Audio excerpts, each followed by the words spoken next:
મારા એસટી પરિવારના જે સાથીઓ છે, આ સાથીઓને સૌથી પહેલા હું અભિનંદન આપવા માંગુ છું, કારણ કે આપણે 2025 નો ટાર્ગેટ હતો કે 2025 પૂર્ણ થાય તે પહેલા 27 લાખ પેસેન્જર રોજિંદા જે છે તે ટાર્ગેટ આપણે પૂર્ણ કરવાનો છે. આજે 2026 ની શરૂઆત પહેલા એસટી પરિવારના સૌ સાથીઓએ રાત દિવસ એક કરીને 27 લાખ પેસેન્જર રોજિંદા સેવાઓ આપી રહ્યા છે. હવે જ્યારે તમે સૌ લોકો આટલી મોટી સંખ્યામાં રાજ્ય સરકારે જે ભરતી કરી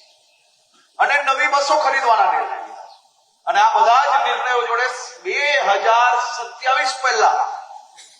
ગુજરાત એસટી નિગમ દ્વારા રાજ્યમાં 30 લાખ લોકોને દરરોજ સેવા આપી શકાય તે પ્રકારની વ્યવસ્થાઓ માટે આપણે આગળ વધી રહ્યા છીએ.